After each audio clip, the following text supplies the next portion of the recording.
Así que hoy día, hermanos, es martes 10 de septiembre. Martes 10 de septiembre, hermanos.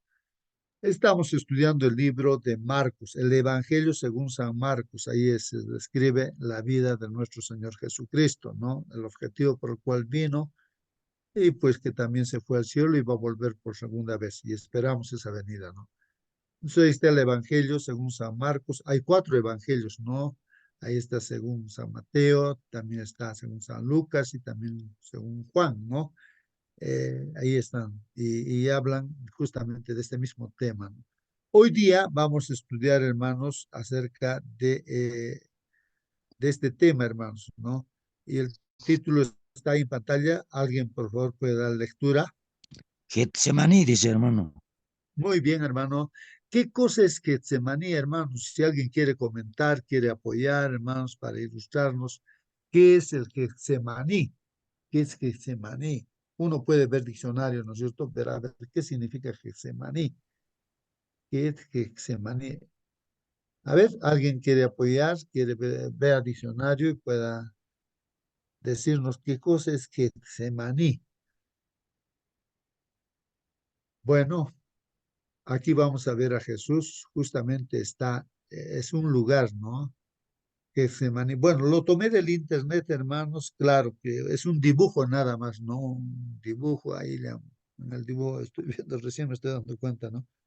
Que había velas, pero en ese lugar no había velas, pues no, ese dibujo, no, no había velas en ese tiempo, ¿no? Ahí, pero sí, hermanos, el Getsemaní era un lugar, pues, ¿no es cierto?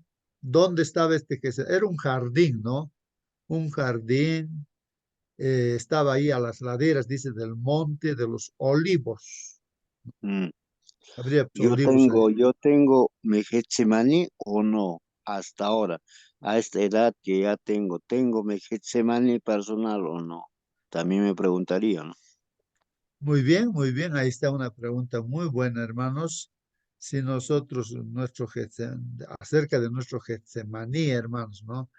Justamente, simbólicamente podríamos decir, ¿no? Como dice nuestro hermano, sería el lugar de nuestra oración, ¿no? Un lugar donde acostumbramos a orar sería, ¿no? Ese Getsemaní, aplicándolo, ¿no? A nuestra realidad, como dice nuestro hermano Raúl, ¿no? Si tenemos nuestro Getsemaní, ¿no? Pero vamos a ver propiamente, ¿no? ¿Qué pasó en ese lugar literal, ¿no? Ahí, ¿no? Cerca de Jerusalén, estaría pues, a unos 3 kilómetros más o menos, ¿no? Y había que pasar por una ladera, creo, ¿no? El monte, o no, esto de Hermano, justo. Cedrón, ajá. Sí, hermano Waiki. Sí, el Getsemaní se encuentra eh, por donde que ha entrado por la puerta. Hay una de las puertas que lo han cerrado, está sellado eso, porque muchos pensaban de que va a volver Jesús, para que no vuelva, lo han cerrado así con piedras. Entonces está al frente de, es como si estamos en Cusco, es como decir San Cristóbal o algo así, ¿no? Pero hay que pasar por un vallecito, el Cedrón se llama eso, ¿no? Y al frente está Getsemaní. La lección dice en alguna parte de que Getsemaní en el hebreo quiere decir el lugar donde que eh, se comprimían las uvas, se preparaban las uvas. En ese sector sería un lugar, ¿no? Donde que de repente había un laboratorio para hacer las vendimias, las uvas. Las olivas, perdón, eran los olivos, hermano, no las uvas. Los olivos. Sí, Ah, los olivos, perdón, sí, los olivos, no las uvas. Muy Porque bien. es Monte de las Olivas, ¿no? Cuando estuve ahí también sí, ya lo han arreglado, lo han puesto bastantes árboles de olivas. Casualmente un niño así de 7, 8 años así se me acercó, me regaló unas hojitas de olivas, así que de recuerdo me lo traje, solamente como cariño así, ¿no? Entonces, hay bastantes, lo han arreglado, ¿no? Más o menos queriendo tratar de arreglar imaginariamente cómo pudo haber sido aquellos años, ¿no? Claro, de Los conservar, en árboles todo todito lo caso han lo tienen arreglado.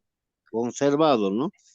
Sí, pero en el año 70 todos los árboles lo han talado, lo han Eran, cortado ah, los romanos, porque necesitaban pues esas maderas así para hacer sus rampas, para ir contra los muros. Entonces todo eso lo han sacado los árboles, ¿no? Eso también dice el historiador.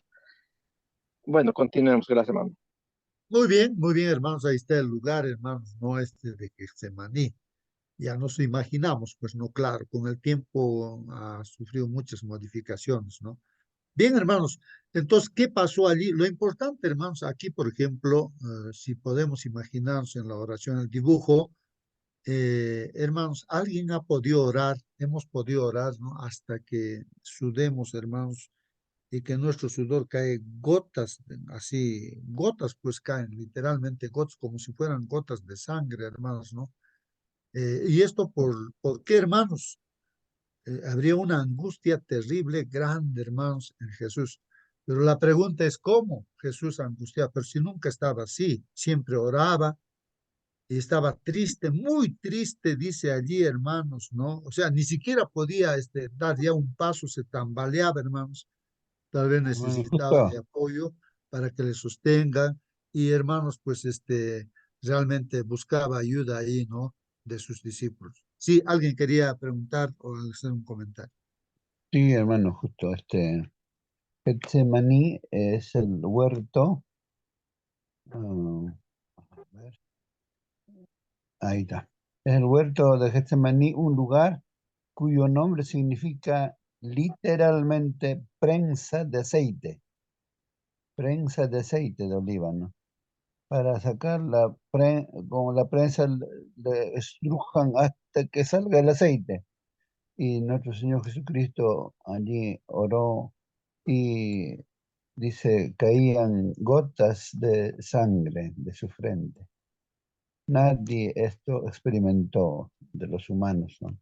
Pero nuestro Señor Jesucristo en el momento más difícil de su vida, eh, a tres de sus más cercanos seguidores les llevó para que les la acompañaran, estén con él en oración, pero ellos se durmieron. 3 veces vino a despertarlos, las 3 veces estaban dormidos. A veces es nuestra condición humana, ¿no? Eh, Eso es lo que experimentó nuestro Señor Jesucristo en Mm. Getsemaní. Muy bien, hermanos. Ahí está, hermanos. Pues sí, vamos a leer en la Herma- Biblia, pues eso, justamente eso es lo que dice, ¿no? Vamos a leerlo. Hermanito, Sí, sí, sí. hermanita, alguna la- pregunta tal vez. sí, también acerca de Getsemaní. Buenos días con todos, hermanitos, primeramente.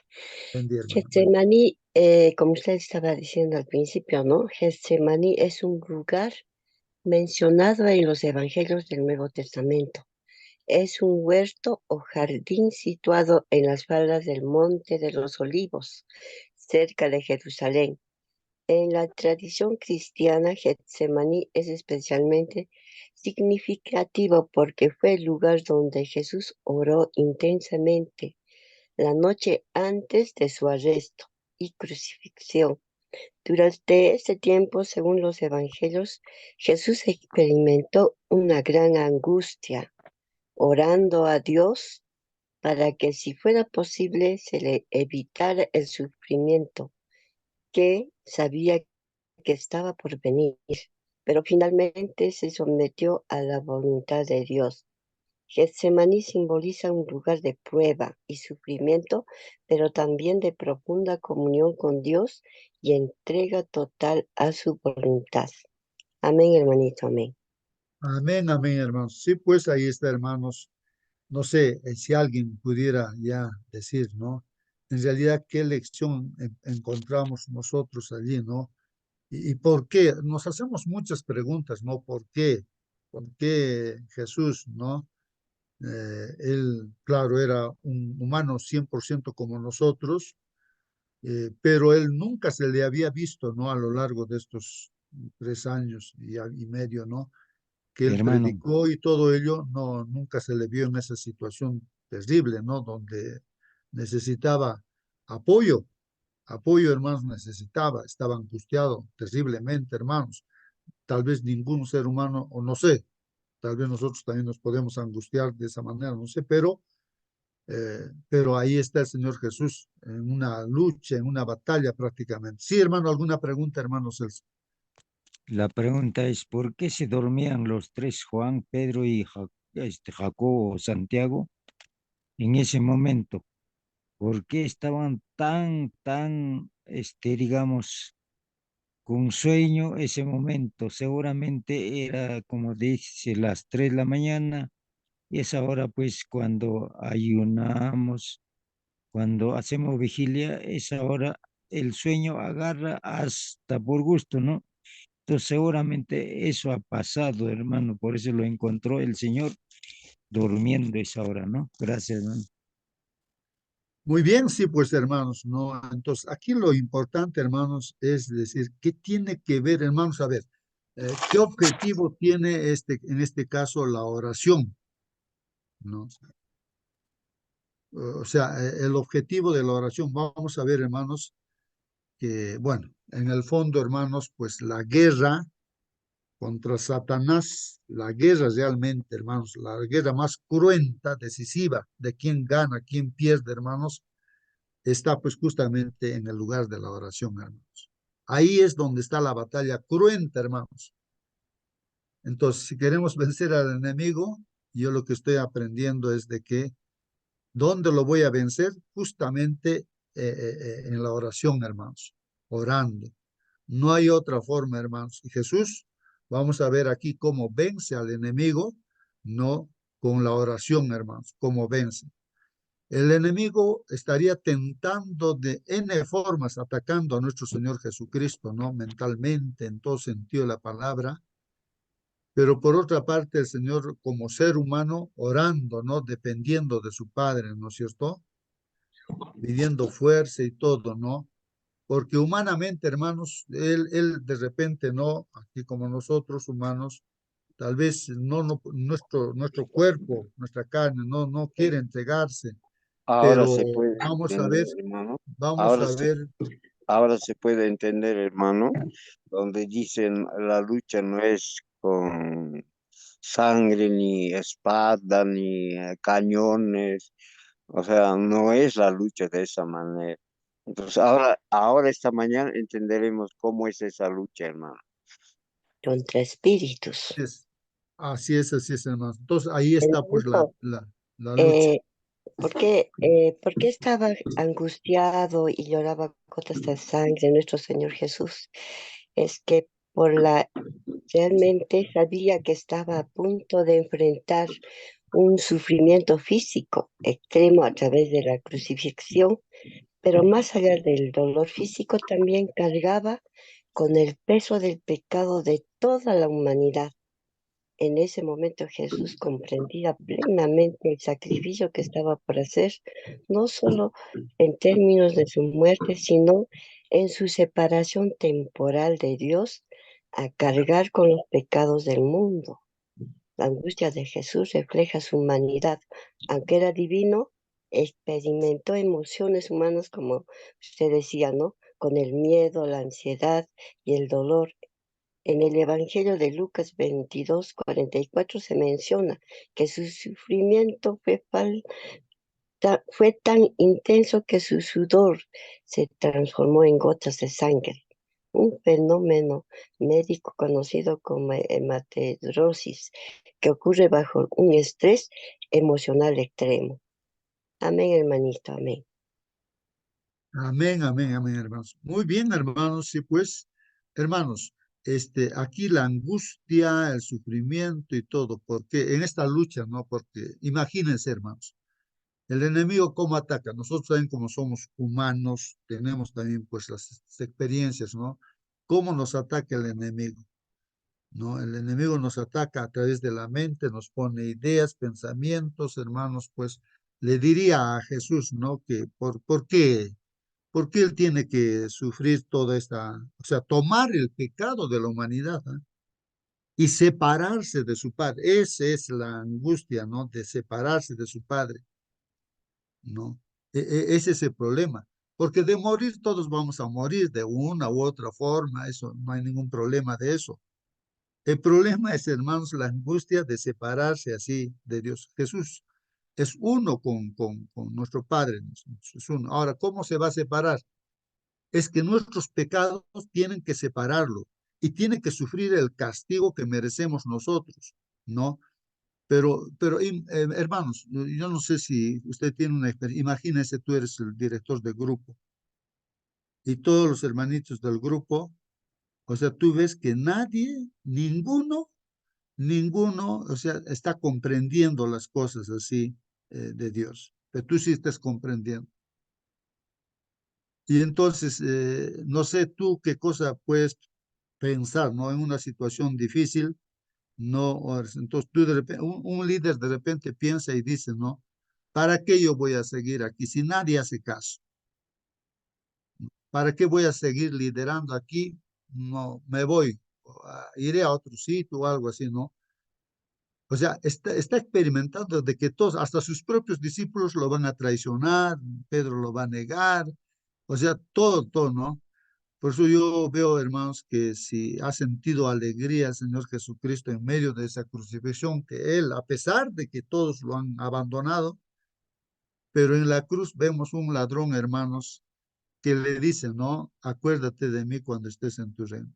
Yo creo que eso ha sido la más grande bendición para Él en medio de su muerte en la cruz, hermanos. Que haya una persona que tenga fe en el Señor Jesucristo, ¿no? Ese es el aliento que recibe pues el Señor Jesucristo, ¿no?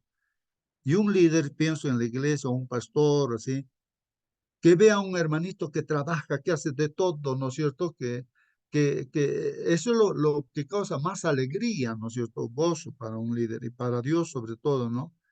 Que uno esté ahí. Eh, Pedía esa ayuda del Señor Jesús, ¿no? De sus propios discípulos, que lo que más importa cuando uno está enfermo, ¿qué cosa es, hermanos? Que le acompañe en oración, ¿no? Cuando uno está pasando algunos males, ¿no? Y entonces, ¿qué piden, no? Que oren por él, porque humanamente, ¿qué van a hacer, no? Entonces, que pidan a Dios, que clamen, y esa es la más grande ayuda, ¿no? Que pueda hacerse. Bueno, situación, hermanos, que yo me estoy imaginando aquí, lo que está pasando aquí el Señor Jesucristo. En ese momento, vamos a leer lo que dice la palabra del Señor, hermanos. Dice aquí, lee Marcos capítulo 14, versículos 32 al 42, hermanos. ¿Qué pidió Jesús en oración en Getsemaní y cómo fue contestada su oración, hermanos? ¿Cómo fue contestada su oración?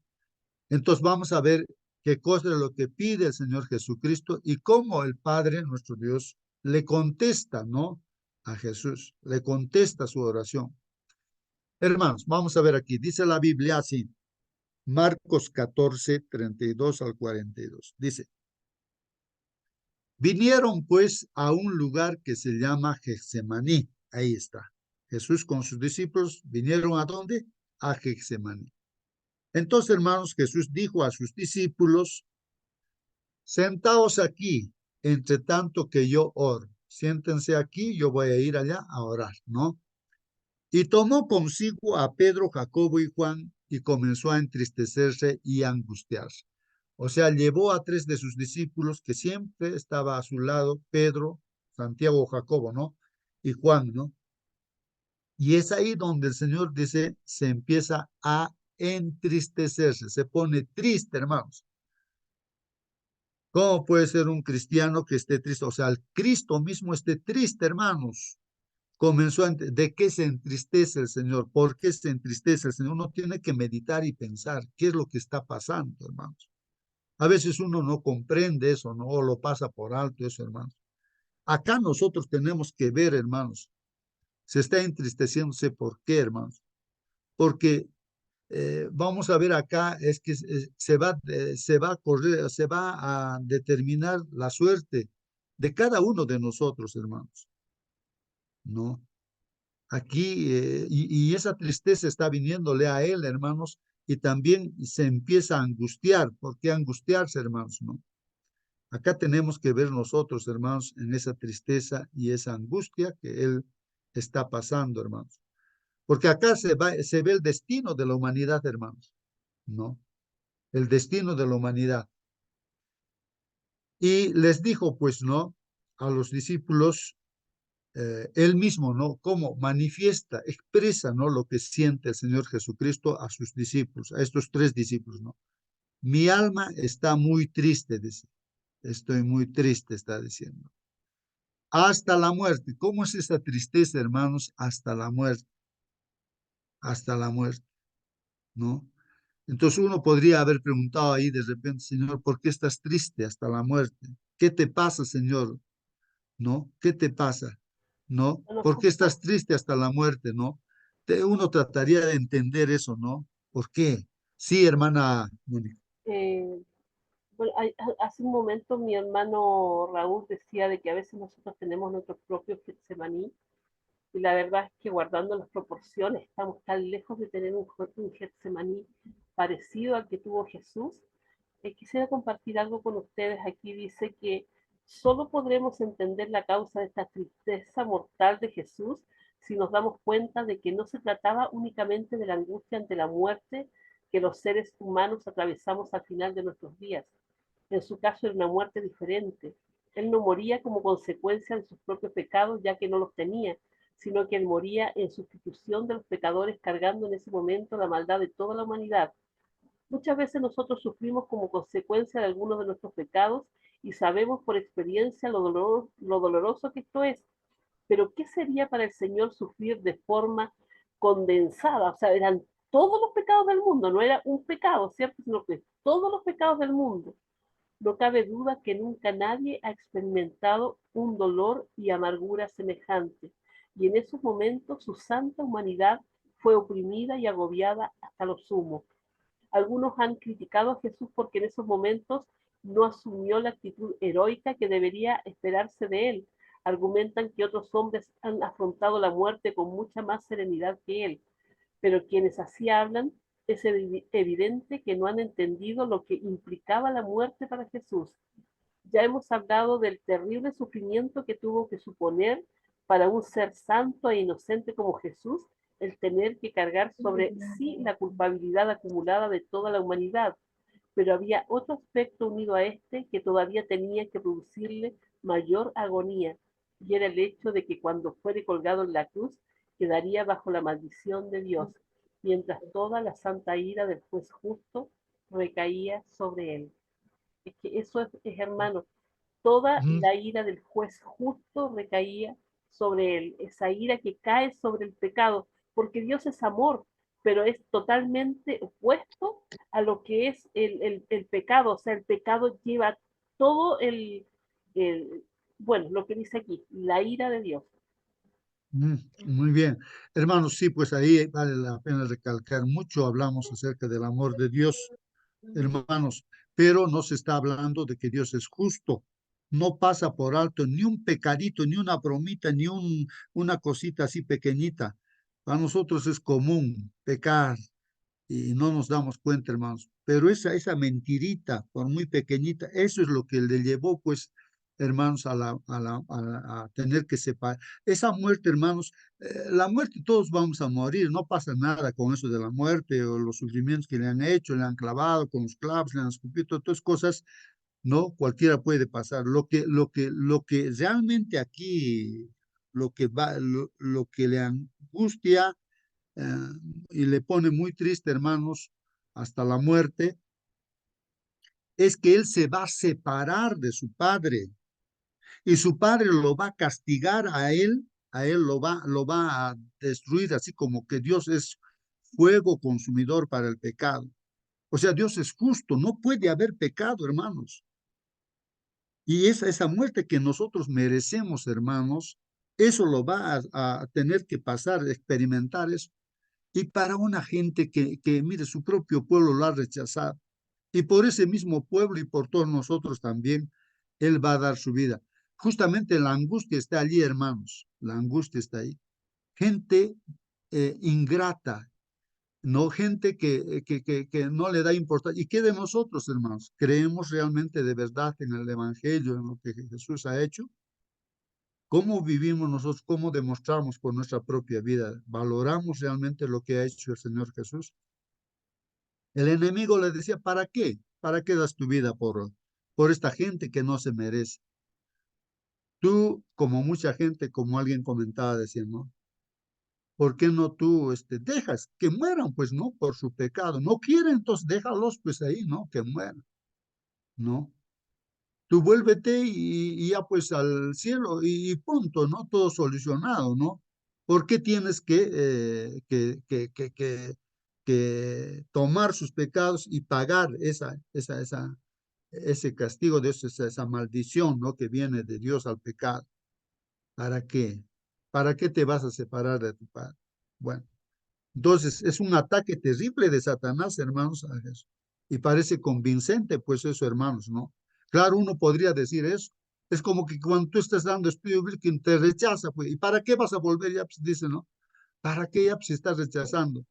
¿Para qué ya vas a estar orando por esa persona que rechaza? Pero aquí vemos que los ángeles de Dios, ¿no? De parte de Dios, le animan, ¿no? De que Hermano,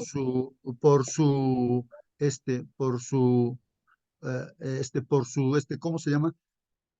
Por su sacrificio, hermanos, por llevar nuestros pecados, los ángeles le hacen ver, pues, ¿no? De que cuántos aquí, por ejemplo, nos estamos reuniendo en esta sala, Zoom, cuántos van a creer acá, ¿no? Entonces, mira, aquí tus hijos, o sea, vas a hacer de que mucha gente va a tener vida eterna y van a estar contigo por la eternidad. O sea, hacían ver el éxito y que el enemigo, el diablo, ya ahí va a fracasar, va a ser vencido y ya no va a haber más pecado, ya no va a haber más muerte. Entonces le animan, ¿no? Entonces, Jesús como ser humano tiene que tomar la decisión, así como nosotros tenemos que tomar la decisión. Y viendo todo lo que ha pasado al Señor Jesús, no es ahí donde realmente pues uno va a tomar la decisión, tiene que tomar la decisión, ¿no? Bueno, hermanos, hermanito, sí, sí, hermana, ¿alguna eh, pregunta atrás? sí, bueno, Dios no puede destruir a Jesús porque Jesús es la parte de Dios mismo. En la doctrina cristiana, Jesús es la segunda persona de la Trinidad, Dios Padre, Dios Hijo y Dios Espíritu Santo. Estos tres son uno solo en esencia, pero distintos en sus roles y relaciones. Por lo tanto, sería contradictorio que Dios destruya a Jesús, ya que están perfectamente en unidad y, y son coeternos. Jesús, como Dios Hijo es Dios, es eterno y divino, aunque en su encarnación experimentó la muerte física en la cruz. Lo hizo voluntariamente como parte del plan de salvación. Amén, Amén. hermanito. Amén. Justamente, pues, hermana, ¿no? Hermanita Rosa y hermanos, lo que hay que comprender es eso. Por amor a ti, hermana, por amor a mí, justo se tenía que romper esa unidad. Por tu pecado, hermano, hermana, por mi pecado, se iba a romper. Eso es algo que inexplicable, hermanos.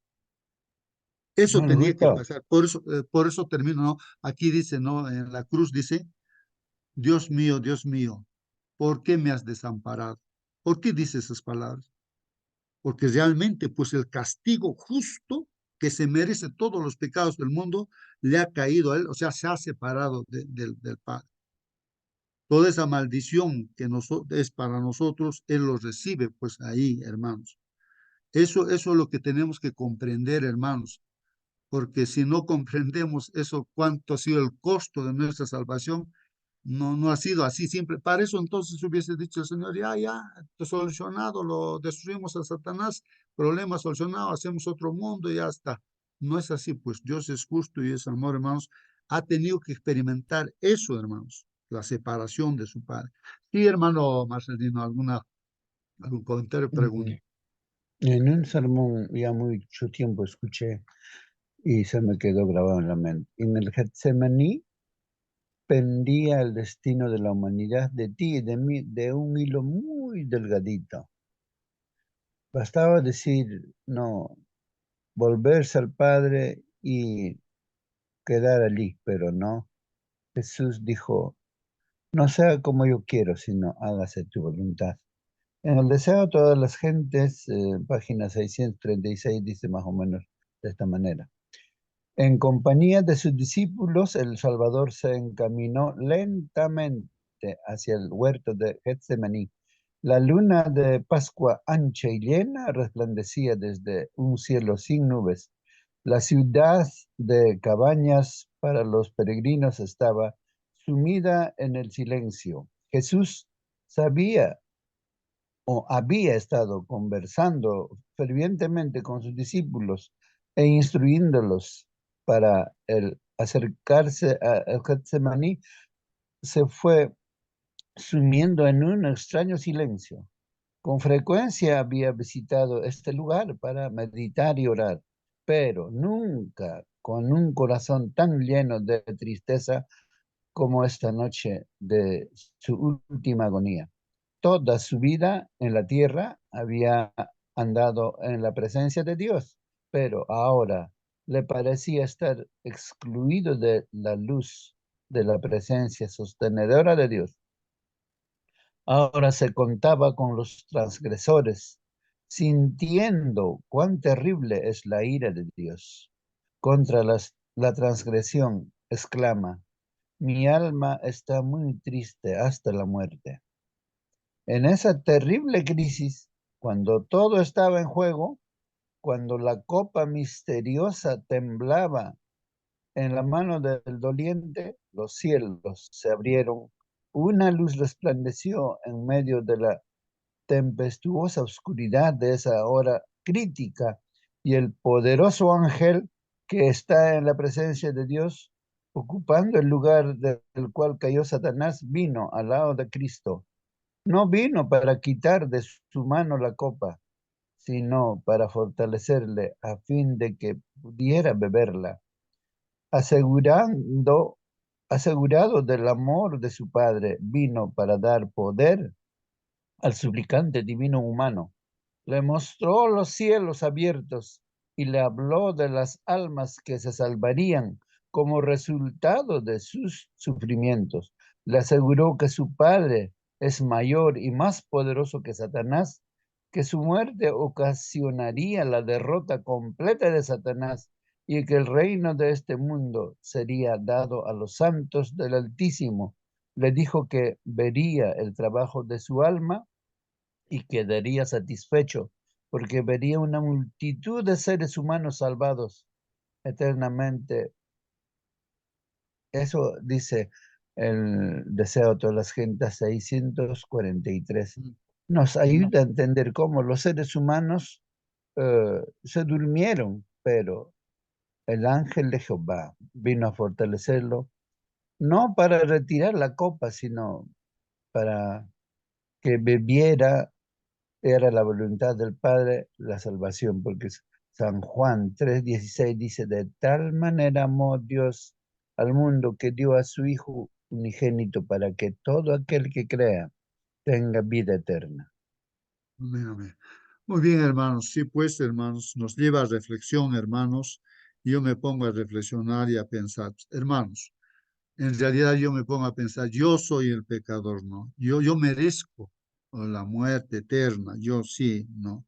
Porque soy malo, soy pecador, entonces no merezco nada, ¿no? Entonces, yo merezco eso, ¿no? Pero cómo yo, es inexplicable cómo Él puede amarme a mí para que en lugar de mí Él pueda pasar esa experiencia. La segunda muerte que me corresponde a mí, hermanos, Él lo ha pasado. Y también de ti, ¿no? ¿Cómo te puede amar? Somos miserables pecadores, hermanos, toda la humanidad. ¿Cómo Él no ha podido tomar nuestro lugar, hermanos, y pasar esa experiencia que nosotros deberíamos pasar, ¿no? La segunda muerte, hermanos. Separarse completamente, pues, de Dios. Nuestros pecados.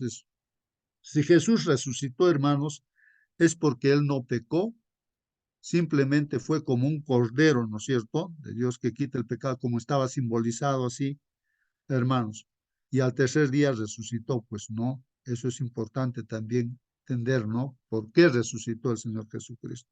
y no se quedó así completamente separado de su padre, porque él no pecó, pues. Bueno, hermanos, es para reflexionar esto, ¿no? Vamos a continuar y dice, y les dijo, ¿no? Mi alma está muy triste hasta la muerte, dice, ¿no? Quedaos aquí y velad. Y esa palabrita, hermanos, aquí, velad, es importantísimo también, pues, hermanos. ¿Por qué dice velad? ¿Qué cosa es velar, hermanos? ¿No? Velar. Entonces, ¿por qué, hermanos? Porque la lucha es contra Satanás. Si se vela, hermanos, no es para hacer penitencia, hermanos. Así que nos ve el Señor que estamos así, sufriendo, esforzándonos por estar despiertos, a ver si Dios me perdona mi pecado porque estoy haciendo una penitencia. No. Velad significa estar atento porque el diablo nos está atacando, hermanos. Y estaba atacando a Jesús para que se rinda a Jesús y no siga con ese propósito de tomar nuestro pecado. Velar es para que Pedro también, ¿no? Él, velando, orando, él tenga fuerza para que no caiga en la tentación, pero como se durmió, fácilmente cayó pues en la tentación, lo negó a su maestro y así. Velar es para eso, hermanos, ¿no? Para estar atentos, despiertos, orando, pidiendo a Dios de que en esta lucha contra el enemigo podamos vencer, que para no caer en tentación, hermanos. Para eso se vela. Entonces, hermanos, miren aquí lo que dice, ¿no? Yéndose un poco adelante, se postró pues en tierra, hermanos, y oró. Y aquí está la oración, hermanos. Dice, y oró que si fuese posible, dice, pasase de él aquella hora. O sea que esa angustia terrible que está pasando no es insoportable, ¿no? Quisiera él que eso pase, ¿no? Eso que pase, ¿no? Eso de tomar nuestros pecados, ¿no? Y así separarse de su padre, ¿no? Y decía, pues, ¿no? Abba Padre, ¿no? O Padre querido, digamos, es algo familiar, hermanos, ¿no? Entonces, miren cómo ora el Señor Jesús. Imaginen así, Padre querido, todas las cosas son posibles para ti. Y eso es cierto, hermanos. Todo es posible para Dios, el Padre. El Padre pudo haber dicho, ya, hijo, regrésate, ¿no? Ya está sufriendo mucho, hijo, regresa, ¿no? Pero por eso dice, para ti todo es posible. O sea, esa era una posibilidad. Entonces dice aquí, aparta de mí esta copa, dice, ¿no? O sea, pareciera que humanamente él está como que queriendo regresarse, pues, ¿no? Al cielo. Y no entrar en ese sacrificio, ¿no? Por nosotros. Pero aquí, hermanos, la oración dice, mas no lo que yo quiero, sino lo que tú. O sea, pero no se haga lo que yo estoy queriendo, sino lo que tú quieres. ¿Y cuál es la respuesta, hermanos, de Dios, el Padre? Entonces, la respuesta del Padre es de que entregue su vida, ¿no? Por nosotros. O sea, de tal manera nos ama el Padre, pues por eso ha dado a su Hijo unigénito, hermanos, para que todo aquel que en él crea no se pierda, mas tenga vida eterna, hermanos. Entonces el Padre le dijo, hijo, lo que quiero es que entregues tu vida, ¿no? Por la humanidad, ¿no? Y que cargue nuestros pecados, ¿no? Que sufra esa experiencia, no el castigo, no por nuestros pecados. Eso, ¿por qué? Porque nos ama a Dios, hermanos. Miren cuán grande es el amor de Dios, hermanos. Vino luego, dice, y los halló durmiendo, pues el Señor se levanta y ve a sus discípulos durmiendo, ¿no? Y dijo a Pedro, ¿no? Simón, dice, ¿duermes? ¿No has podido velar una hora? Dice una hora. Velad y orad. Miren lo que dice aquí el Señor Jesús. Velad y orad para que no entréis en tentación. Ahí está, hermanos. Cuando no oramos, no estamos velando, hermanos, en oración, vamos a caer en tentación, pues, hermanos. Entonces, ¿para qué se vela? ¿Para qué se ora, hermanos? Para no caer en tentación. El espíritu a la verdad está dispuesto, pero la carne es débil. Pues es así o no, hermanos. Es así. Otra vez fue y oró. Otra vez regresa a orar, hermanos. Miren, no solamente una vez, sino una segunda vez, ¿no? Y hay que insistir, hermanos, ¿no? Porque a veces, ¿no? Un hermano dice, pero ya has orado, ¿para qué estás orando otra vez? Pero aquí vemos el ejemplo de nuestro Señor Jesús, otra vez, ¿no? A orar el Señor, diciendo las mismas palabras. Al volver, se levanta otra vez el Señor Jesús y otra vez los halla durmiendo, ¿no? Porque los ojos de ellos, dice, estaban cargados de sueño y no sabían qué responder. Vino la tercera vez, hermanos, y les dijo, ya, dormid ya, dice, y descansad, basta. La hora ha venido y he aquí el Hijo del Hombre es entregado en manos de los pecadores. Levantaos, vamos, he aquí se acerca el que me entrega. Y entonces, hermanos, ahí el Señor Jesús tomó la decisión ya y los ángeles de Dios le fortalecieron y Jesús tomó la decisión de entregar su vida por nosotros, de tomar nuestros pecados y tener esa experiencia, separarse de su Padre, ¿no? De recibir el castigo por nuestros pecados. Entonces ya ahí, hermanos, con fortaleza, ya así de la oración nos vamos a levantar también, hermanos, ¿no? Con esa paz, con esa fortaleza de Dios para hacer la voluntad de Dios y eso hacerlo cada día, ¿no? Dejan el comentario, hermanos, ya para concluir, hermanos, dejando atrás la ciudad, está comentando lo que hemos leído, hermanos, dejando atrás la ciudad amurallada de Jerusalén, donde habían comido pues la Pascua, ¿no? Y habían comido la Pascua. Jesús y sus discípulos cruzaron el valle de Cedrón en dirección a un jardín en la ladera del Monte de los Olivos. Entonces ahí está, ¿no? En la ladera del Monte de los Olivos, pasando el valle de Cedrón, ¿no? El nombre, ¿no? Getsemaní, hermanos, significa prensa de aceite. Harían aceite allí, pues, hermanos, ¿no? Apretándolo, ¿no? Prensándolo. Lo que sugiere que había una prensa, pues, para procesar aceite de oliva en las proximidades, ¿no? La ubicación exacta del jardín es desconocida, dice hermanos, ¿no? O sea, es desconocido, ¿no? Ese jardín, el Getsemaní donde oró, es desconocido, ¿no? Pues los romanos talaron, dice, todos los olivos del monte durante el asedio a Jerusalén en el año 70 después de Cristo. Entonces, todo lo han hecho, pues, como de cierto, seguramente en ese año 70 que han destruido Jerusalén, hermanos. Y ese lugar preciso donde oró el Señor Jesús no se sabe, pues, no se conoce. Aunque tradicionalmente dirán, este es ese lugar, ¿no? Cuando llegaron al jardín, Jesús dejó allí a sus discípulos y fue más lejos en compañía de Pedro y Santiago y Juan, pero luego deja también a los tres y prosigue solo, o sea, se va más adelante, ¿no? De los tres discípulos para orar. Este distanciamiento, hermanos, sugiere que Jesús está cada vez más aislado y solo mientras hace frente, pues, a su sufrimiento venidero. Esa es una lucha, hermanos, individual que cada uno de nosotros también tenemos que hacer, aunque en esta sala, hermanos, todos nos ayudamos en la oración, pero cada uno personalmente estamos en nuestra lucha, ¿no? Nuestro Getsemaní, como dijo nuestro hermano, ahí a solas con Dios, ¿no? Eh, Jesús ora pidiendo, hermanos, que la copa del sufrimiento le sea evitada, pero solo si es la voluntad de Dios. Así dice Marcos 14:36. ¿Cómo dice? Y decía, Abba Padre, ¿no? Oh, Padre querido, ¿no? Para ti todas las cosas son posibles. Apártate de mí esta copa, pero no sea lo que yo quiero, sino lo que tú quieras. Esa es su oración.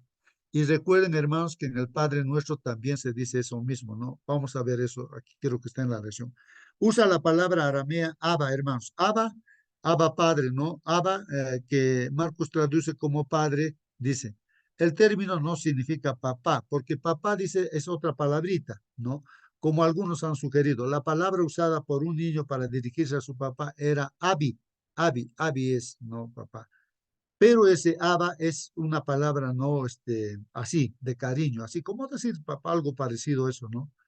Entonces, sin embargo, el uso de la expresión Abba Padre lleva en sí un toque de vinculación familiar estrecha, ¿no? Y no hay ningún problema, ¿no? Si se traduce también de esa manera.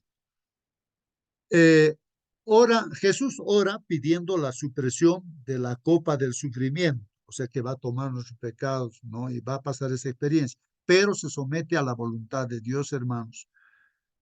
Y aquí en el Padre Nuestro, hermanos, justamente el Señor Jesús enseñó para que oremos. Así hay un modelo de oración. Mateo 6:10 dice, en nuestra oración decimos también, ¿no? O debemos decir, venga tu reino, hágase tu voluntad, hermanos. Ahí está, hermanos. Ahí dice, hágase tu voluntad, hermanos. Hágase tu voluntad.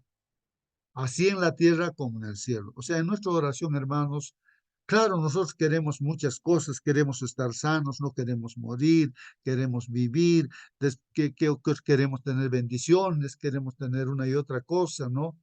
Pero en la oración modelo dice, hay que pedirle, decir, Señor, hágase tu voluntad siempre, hermanos, porque la voluntad de Dios es mejor para nosotros. A veces no nos damos cuenta, lo que pedimos de repente no es conveniente para nosotros, ¿no? Entonces, siempre pedir que se haga la voluntad. Esa es la enseñanza también en la oración que hace nuestro Señor Jesucristo. Así en la tierra como en el cielo, dice, no, hágase tu voluntad. En el resto del relato de la pasión, resulta obvio, hermanos, que la respuesta de Dios, del Padre, ¿no? A la oración de Jesús es un no rotundo, hermanos, que no le va a salvar o sacar de ese sufrimiento que va a pasar, no de esa angustia que está pasando, no. O sea, Dios el Padre tanto nos ama que quiere que el Hijo dé su vida por nosotros. No suprimirá la copa del sufrimiento porque la salvación se ofrece al mundo por medio de esa experiencia. Si no hubiese dado su vida el Señor Jesús, no habría pues salvación, hermanos. No habría buenas nuevas, hermanos. No habría solución para el pecado. Todos seríamos mortales, moriríamos, estaríamos bajo el reinado de Satanás y ya pues ahí terminaría pues nuestras vidas de todo ser humano, ¿no? Pero gracias y por eso tan agradecidos debemos estar. Por eso es que hay que amar pues a nuestro Señor Jesús, a nuestro Padre Dios, que ha dado a su Hijo unigénito, ¿no? Debemos amarlo. ¿Y cómo amarlo? Obedeciendo sus mandamientos, pues hermanos. Cuando enfrentamos dificultades, es alentador tener amigos que nos apoyen, ¿no es cierto? En Filipenses 4:13, bueno, aquí creo que no lo he puesto, ¿no? Me he confundido. ¿Qué dice en Filipenses 4:13, hermanos? Ahí repitan de memoria. ¿Qué dice ahí? Dice, a ver si alguien recuerda, todo lo puedo en Cristo que me fortalece, dice, ¿no? Todo lo puedo en Cristo que me fortalece, ¿no? Así dice el texto bíblico, pues, no, hermanos. Pablo dice así, todo lo puedo en Cristo que me fortalece, porque humanamente, hermanos, él ha pretendido hacer las cosas, pero es imposible hacer. Siempre vamos a hacer el mal, o sea, con nuestras propias fuerzas. Pero en Cristo, con la ayuda de Jesús, todo lo podemos hacer, todo es posible. Pablo se refiere a hacer todas las cosas por medio de uno que nos fortalece, que es Jesús. Pues no, muchos olvidan lo que dice Filipenses 4:14. Ahora, en Filipenses 4:14, el siguiente versículo, ¿no? Donde dice, todo lo puedo en Cristo que me fortalece. ¿Qué dice, hermanos? Vamos a ver aquí. Que comienza con, sin embargo, dice, sin embargo. El texto dice, sin embargo, bien hicieron en participar en mi tribulación. Bueno, sería bueno leer en el contexto, ¿no? Por el tiempo ya no lo leemos. Pero, hermanos, en la tribulación sería aquí seguramente de Pablo, han participado también. Y Jesús quería que participen también pues de su tribulación que estaba pasando. ¿Cómo? Con la oración, hermanos. ¿Y cómo ahora nosotros, qué cosa es lo que quiere Dios, hermanos? Que en medio de esta lucha, ¿no? Contra Satanás, en medio de esta tribulación también, pues ahí está el consejo, hermanos. Hay que orar. Y si un hermanito está pasando así dificultades terribles, oremos por ello. Y eso es lo más grande que podemos hacer, hermanos. Orar por esa persona. Y la oración es tan poderosa, hermanos, que todo eso se va a resolver, ¿no? Oremos, hermanos. Por eso empezamos siempre orando. Esto es lo que Jesús deseaba en Getsemaní, 3 veces acudió a sus discípulos en busca de consuelo, o sea, quería que oren, que le acompañen en oración, hermanos. En las 3 ocasiones estaban durmiendo. Finalmente los despertó para que fuera con él a hacer frente a la prueba. No, claro, él ya fortalecido por el Señor tomó su decisión y salió valiente, ¿no? El Señor Jesús para ser entregado, ¿no? Lo apresan y lo juzgan y lo van a matar, ¿no? Él estaba listo, pero los discípulos no estaban listos, pues hermanos, no estaban orando. Ahí termina nuestra lección, hermanos. El tiempo nos ha ganado, siempre nos gana el tiempo, ¿no? Mm. Hermano, Hermana, ¿alguna pregunta? la última, hermano. Mira, quizá nunca vamos a entender el sufrimiento del Señor Jesús, pero sí entendemos la acción de los discípulos, ¿no? De dormir. ¿Cuántas veces yo me he dormido? ¿Cuántas veces hasta este momento que tengo la edad? Así es que, hermanos, es fácil experimentar lo que es de la carne, pero es difícil entender lo que es el espíritu, hermano.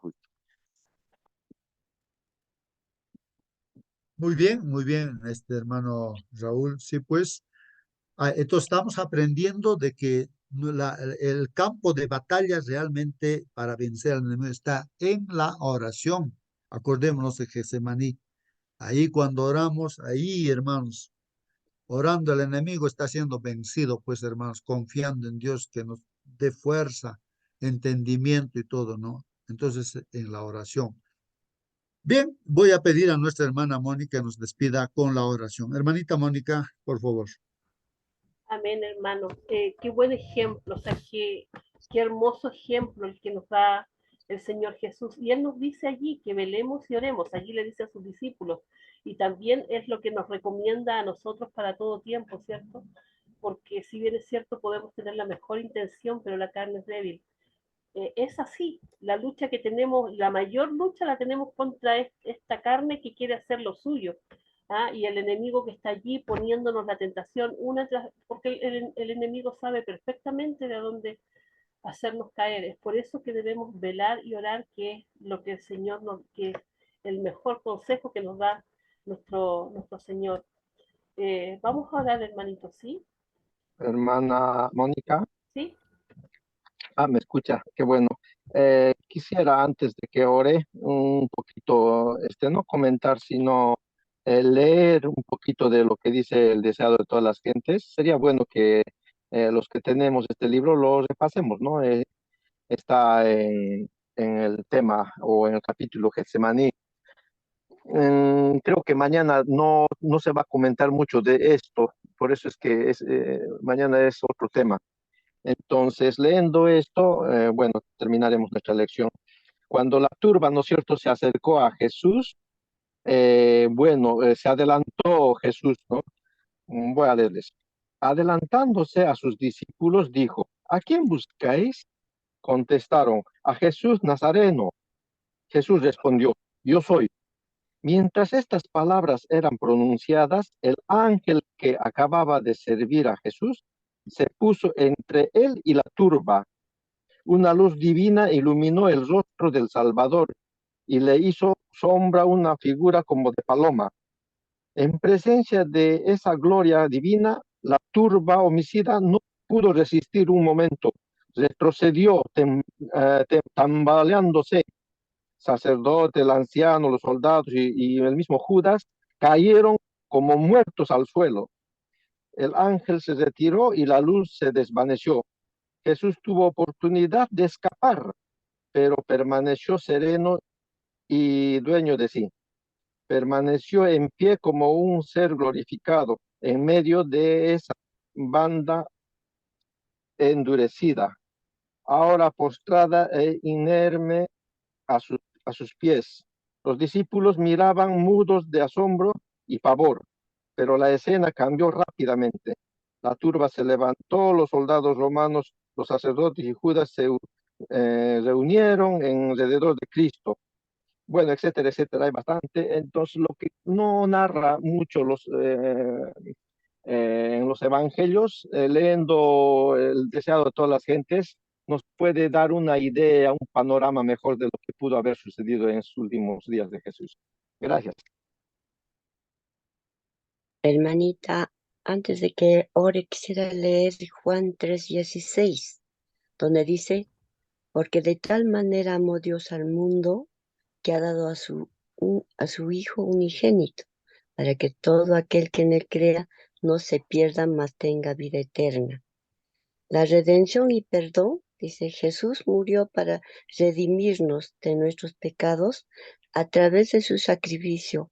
Pagó el precio por nuestros errores y ofreció perdón a toda la humanidad. Nos enseña que por medio de su muerte y resurrección somos reconciliados con Dios y tenemos la oportunidad de comenzar una nueva vida en Él, libre de pecado y de condena. Humildad y obediencia. Jesús fue obediente hasta la muerte, incluso la muerte de cruz. Está en Filipenses 2:8. Aunque era Dios, se humilló a sí mismo y tomó forma de siervo para cumplir la voluntad de su Padre. Su sacrificio nos enseña a ser humildes y obedientes a Dios, buscando su voluntad en lugar de la nuestra. Esperanza en la resurrección. La muerte de Jesús no fue el final. Su resurrección al tercer día nos enseña que aunque enfrentemos sufrimientos y muertes en Cristo, tenemos la promesa de vida eterna.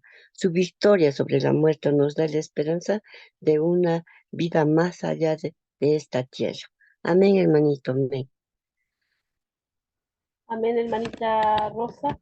Un último comentario respecto a lo que leyó nuestra hermana.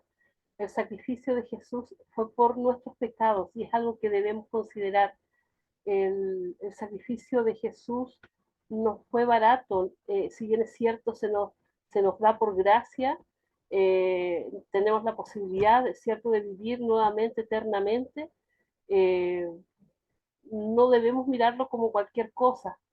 Eh, Dice que viendo la impresión que nuestros pecados produjeron en Jesús, esto nos debería llevar a ser mucho más sensibles y a tener siempre un temor reverente para no pecar más. Eso es el no desear pecar más. Jesús sufrió tanto para que yo pueda ser salva. O sea, debemos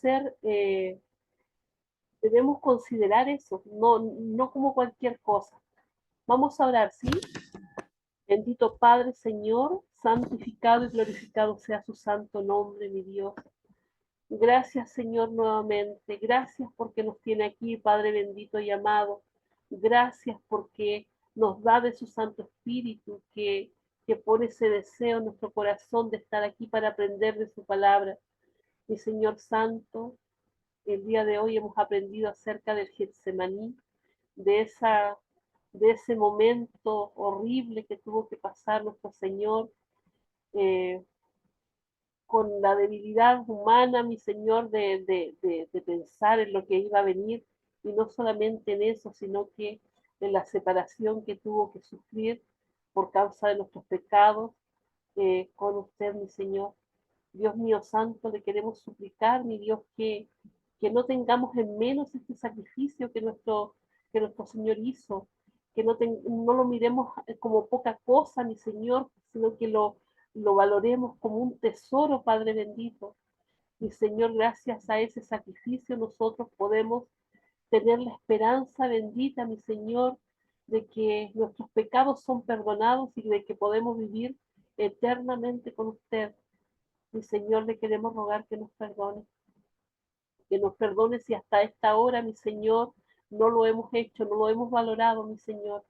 Si hasta ahora seguimos pecando, mi Señor, aún a sabiendas, mi Señor, de que lo que hacemos está mal. Mi Señor Santo, perdónenos, límpienos, mi Señor, de nuestro pecado. Ayúdenos, mi Señor, a andar nuevamente por ese camino que usted ha preparado para cada uno de nosotros. A no apartarnos, Padre bendito, mi Señor, a mirar la cruz, porque en ella es que tenemos salvación, mi Señor Santo. Padre bendito y amado, le queremos suplicar a esta hora que su Santo Espíritu nos siga acompañando en nuestros quehaceres y que podamos hacer su voluntad, no la nuestra, andar por sus caminos, mi Señor, y reflejar su amor, Padre bendito, a otros, que otros puedan verle a usted en nosotros, mi Señor, Padre bendito, lo rogamos todo para honra y gloria de su nombre, en los méritos de su amado nuestro Señor Jesús. Amén. Amén, Padre. Amén, amén, amén, hermanos. Que Dios los Amén. bendiga. Hasta mañana, hermanos. Hasta mañana. Hasta mañana, hermano Justo.